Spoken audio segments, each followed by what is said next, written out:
En unos minutos más, en un ratito más, se va a presentar un muy importante informe y le aprecio mucho al gerente de proyectos de la Fundación Konrad Adenauer y coordinador de este informe que nos cuente sobre lo que va a ocurrir en unos minutos más.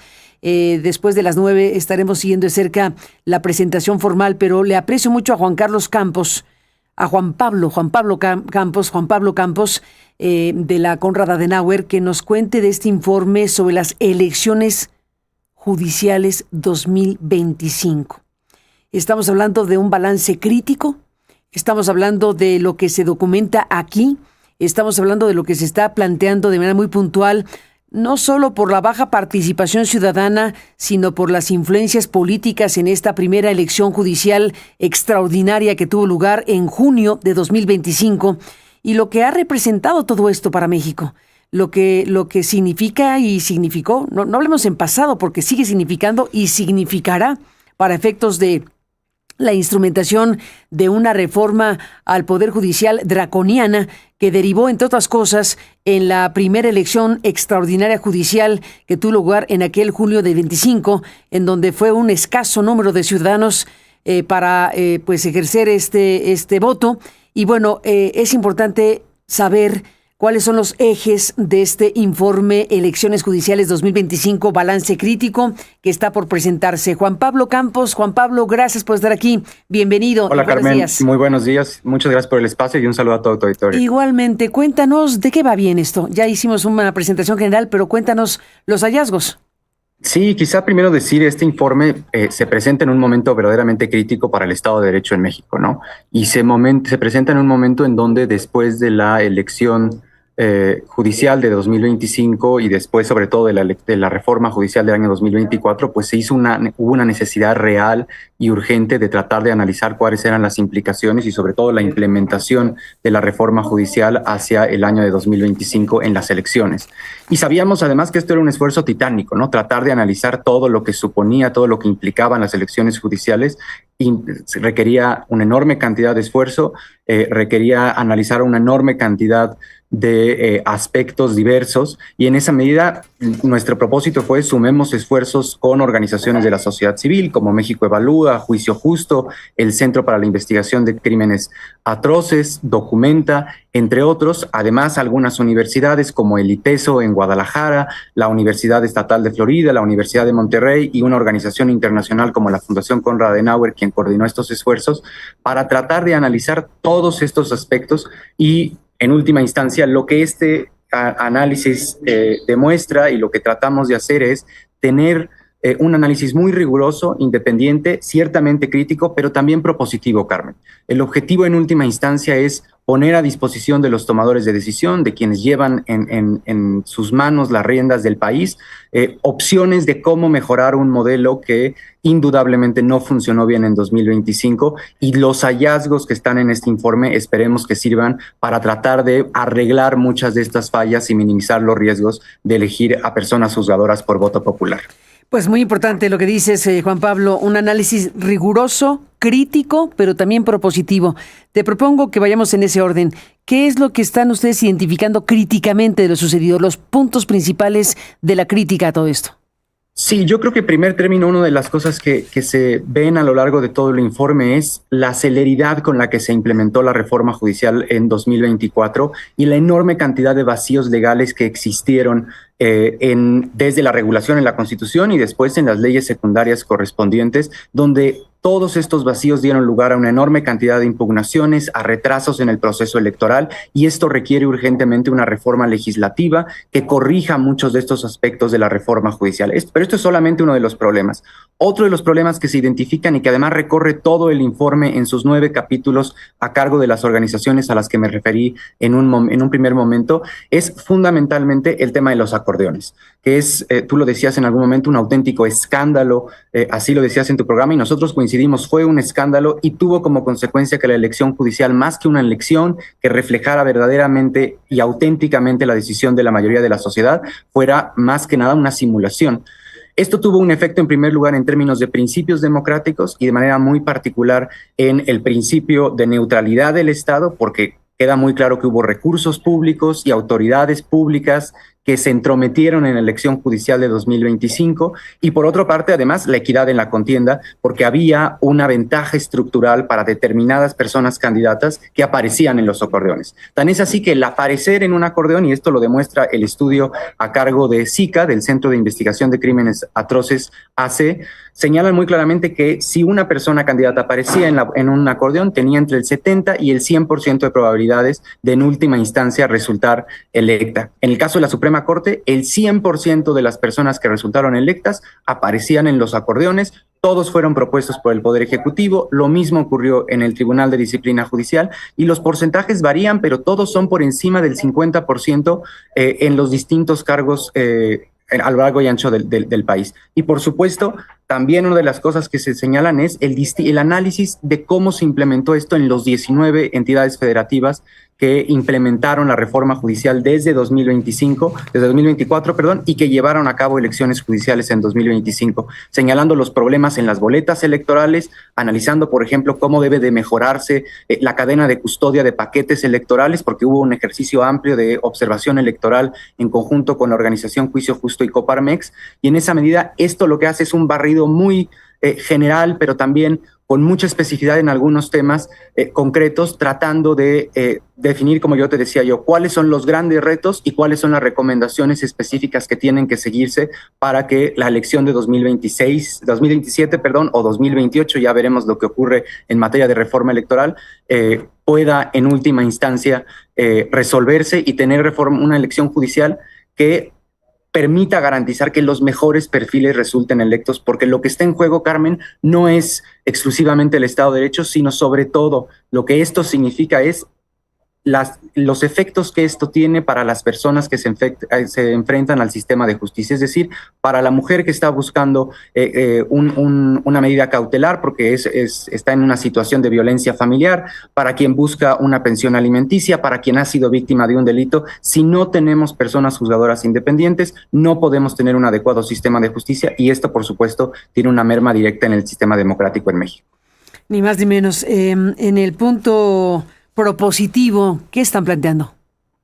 Hay una diversidad de propuestas que se realizan. Te decía, una de las principales propuestas que va repitiéndose en los distintos capítulos que integran el estudio es la urgencia de hacer reformas al sistema de elección de personas juzgadoras. En ese sentido, creo yo, y lo comentabas en la entrevista anterior que tenías en tu programa, me parece que la reforma electoral, como se ha venido desarrollando, además de una derrota monumental para el gobierno en turno, es indudablemente una oportunidad perdida. Una oportunidad perdida para, desde la reforma electoral, hacer ajustes a la reforma judicial. Aparentemente esto no se incluye en la reforma constitucional, no. Veremos si hay un paquete de leyes secundarias en algún momento, pero indudablemente tendrían que hacerse ajustes legales, idealmente constitucionales, para tratar de establecer filtros para las personas candidatas, para tratar de establecer algún tipo de exámenes anteriores y garantizar que los más competentes resulten electos. Pero también hay recomendaciones, Carmen, que no solamente están dirigidos al legislativo, sino también a las autoridades jurisdiccionales, electorales y, por supuesto, al Tribunal Electoral del Poder Judicial de la Federación, muy particularmente señalando que es importante que se sancione el uso de acordeones. Esto debería de establecerse en la ley como un delito electoral, pero independientemente de si se incluye o no como delito en la ley electoral, es urgente que se castigue y haya un efecto disuasor para que no volvamos a ver acordeones en este país en el momento de ir a las urnas, porque, reitero, es una mera simulación lo que vemos. Otra de las recomendaciones tiene que ver, por ejemplo, con el tema de boletas, Carmen. Lo que nosotros proponemos es, tiene que haber boletas más sencillas que permitan a la ciudadanía conocer por quién se está votando. No es posible que un ciudadano o una ciudadana pueda revisar 41 nombres para un cargo de elección popular. Yo suelo decir, regularmente cuando nos enfrentamos a una elección de presidente municipal o de diputados y diputadas, tenemos 5 o 6 nombres en las boletas y es difícil que la ciudadanía pueda conocer la totalidad de las personas candidatas. Si eso ocurre con las diputadas y diputados o con los presidentes municipales, es mucho más complejo, hablando de 41 cargos para un órgano jurisdiccional cuya funciones también en muchas ocasiones se desconocen.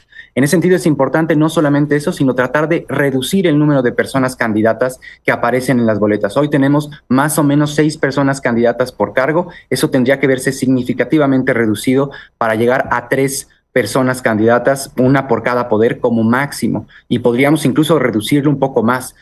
En este sentido, creo que es importante señalarlo. Hay ejercicios, vamos a decirlo, contrafactuales que se están desarrollando en algunos estados de la República, donde todavía no se ha aprobado la reforma judicial y donde se han propuesto cambios específicos en los sentidos en los que ahora señalo, para tratar de mitigar muchos de los riesgos que desde el principio múltiples voces señalaron cuando hablábamos de reforma judicial. Me parece que la gran lección de este informe y la gran lección de elecciones judiciales, Carmen, es: elegir a jueces por voto popular definitivamente no es una buena idea. Pero dado que es una realidad, existe una obligación del Estado mexicano, del gobierno y de la mayoría legislativa en las cámaras para tratar de hacer las adecuaciones legislativas, como también existen obligaciones a cargo de las distintas autoridades electorales y jurisdiccionales para hacer las adecuaciones que permitan que en una segunda ocasión, cuando se lleven a cabo las elecciones en 27 o en 28 o cuando ocurran, podamos tener certeza, uno, de que el principio de equidad en la contienda se va a respetar, de que se va a respetar el principio de neutralidad en la contienda y que vamos a tener elecciones auténticas y que los mejores perfiles van a ser seleccionados para el bienestar de quienes se enfrentan al sistema de justicia, porque sin justicia no hay democracia, Carmen. Tal cual, coincido plenamente contigo. Y bueno, pues sí, estamos a la espera de todo esto en términos de las decisiones que se van tomando, pero sí es clave saber qué va a pasar con la segunda elección judicial que tendrá lugar en México, y tal cual, ya expertos, organizaciones, instituciones como la de ustedes y los que han participado en este proceso del informe están planteando, es decir, se tiene que hacer algo para remediar en la medida de lo posible lo que ya vimos que pasó en la primera elección, que fue catastrófico, para decirlo suavecito. Totalmente, hay que recordar, este es un informe organizado o realizado por organizaciones nacionales en México, todos estamos en México realizando trabajo de campo, pero ya hubo previamente un informe de la Organización de Estados Americanos que señaló muy claramente que este modelo de elecciones judiciales no era recomendable y que no debía replicarse en ningún otro lugar del mundo. Y en esa medida, pues lo lógico sería que tomemos en cuenta todas estas recomendaciones, no como una crítica a si elegimos o no a los jueces por voto popular, sino para definir el cómo elegimos a jueces por voto popular. Queda claro, vamos a vivir con elecciones judiciales mucho tiempo, porque esto es una decisión que se ha tomado desde hace ya tiempo, es algo que habíamos venido escuchando desde antes de que se aprobara la reforma judicial, pero indudablemente no puede permitirse que este modelo como está continúe, porque de otro modo quienes van a verse perjudicados son los usuarios de los sistemas de justicia. Y no significa, por cierto, Carmen, que el modelo anterior, el Poder Judicial Federal como existía previamente, fuera perfecto. Había habido muchos avances, pero sabemos perfectamente desde organizaciones de sociedad civil que ese modelo no era perfecto y tenía muchas fallas y no había logrado darle justicia al grueso de la ciudadanía. Pero la propuesta que se hizo en 2024 y que en última instancia se aprobó, y específicamente su implementación en 2025, pues no resultó particularmente buena. Ni más ni menos, particularmente no resultó buena, totalmente de acuerdo.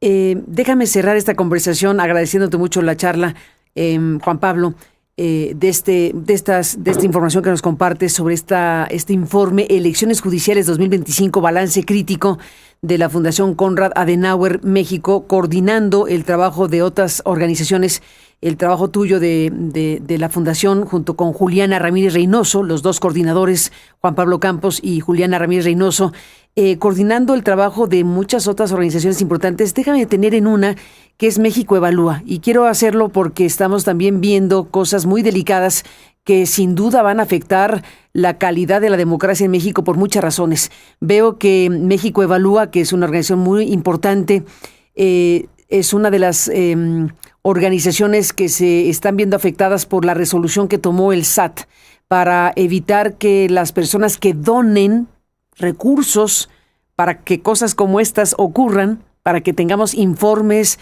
especialistas trabajando, gente observando, gente revisando los temas trascendentes y ofreciéndole a la sociedad asuntos como este, por ejemplo, por hablar de un informe muy importante. Bueno, para que esto pueda ocurrir tienen que pasar muchas cosas, que exista la Konrad Adenauer en su lógica, pero también que existan otras organizaciones como México Evalúa para que puedan contribuir precisamente de esta manera en los insumos necesarios de la discusión y el debate público. Y México Evalúa, que les mandamos un saludo, es una de las organizaciones de la lista del SAT a las que se les va a impedir que quienes donan recursos puedan deducirlos. ¿Qué te dice esta parte de la historia? Perdóname que traigo a cuento esto, pero lo veo en el papel y me parece importante comentarlo. Es un tema que desde la Fundación Adenauer nos preocupa profundamente, Carmen. México Evalúa ha hecho un pronunciamiento explicando su situación y ha publicado un comunicado correspondiente. Más allá de México Evalúa, me parece que la noticia que salió el fin de semana en términos de la cantidad de organizaciones que han sido en algún momento críticas al gobierno y que no, hay que decirlo, no son críticas simplemente porque sean oposición o porque formen parte de un partido político, porque su labor consiste exclusivamente en criticar el gobierno, sino porque hacen estudios y análisis serios, rigurosos, a partir de la experiencia y a partir de los datos que permiten hacer una crítica propositiva en la mayoría de los casos con respecto al gobierno y a las acciones de política pública del gobierno, y que más que afectar al gobierno o perjudicarlo en alguna medida, lo que generan es que el gobierno pueda mejorar sus políticas públicas y mejorar sus procesos para el bienestar de la ciudadanía. Lo que vemos en este sentido es, y tú lo mencionabas en alguna de las entrevistas previas que tenías el día de hoy, es este proceso de autocratización del país que nos parece verdaderamente preocupante. Y es preocupante porque en la medida en que no existan organizaciones de la sociedad civil, quien pierde es en primer lugar el debate público para que la ciudadanía esté informada de lo que ocurre en el gobierno, y en segundo lugar pierde el propio gobierno, porque si el gobierno no tiene insumos técnicos e independientes que les permitan tener una manera distinta de ver cómo se implementa la política pública, entonces el gobierno no tiene capacidades de cómo mejorar esos procesos gubernamentales. Y por supuesto, quien pierde en última instancia es la ciudadanía, porque perdemos un contrapeso importante que es las organizaciones de sociedad civil. Lo que estamos viendo con respecto a esta enorme cancelación de autorizaciones para fungir como donatarias autorizadas es muy grave, es muy preocupante. Lo estamos observando con cuidado desde la Fundación Adenauer, y concluiría simplemente diciendo, resulta todavía más preocupante si se están otorgando autorizaciones rápidamente, sin procesos internos claros, a organizaciones que sean cercanas al gobierno. Si lo que este gobierno quiere es solo tener organizaciones que sean afines a su forma de ver las cosas, a su ideología, entonces estamos entrando a un país muy distinto al que conocíamos. Y por supuesto, reitero, esto no es un tema de partidos políticos, esto no es un tema de ideologías, esto es en última instancia un tema en el que el bienestar de la ciudadanía y las mejores políticas públicas para la ciudadanía están en juego. Ni más ni menos, pues ahí está este tema que desde luego preocupa, tal como lo explicas muy bien. Y bueno, está el informe que estás por presentar a las 9 o 9:30. 9:30 estamos por presentarlo. Sí, porque si son las 9 ya te pasaste. Si eran las 9 ya te pasaste. 9:30, ¿no? ¿Dónde se va? ¿Cómo pueden seguir las personas interesadas en seguir la presentación del informe? Te lo agradezco mucho, Karen. Sí, efectivamente, estará el informe presentándose en la página de YouTube de la Fundación Konrad Adenauer. Ahí pueden seguirlo en vivo, y la invitación para que todos lo hagan, y por supuesto, sobre todo, la invitación para consultar el informe en su totalidad. El mismo está disponible en la página web de la Fundación Konrad Adenauer y en las páginas web de las distintas organizaciones que han trabajado en este informe, que han respaldado este informe, y que, como les digo, es del más alto rigor técnico, propositivo e independiente. Pues ahí está, muy, muy relevante hacer este tipo de informes muy importantes para una sociedad como la mexicana en tiempos como los que nos toca vivir. Juan Pablo Campos, muchas gracias por estar aquí. Felicidades por el informe.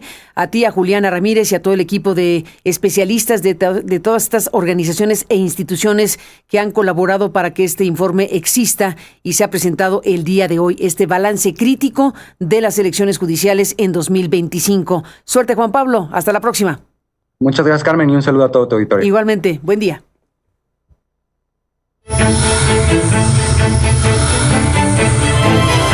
Lo mejor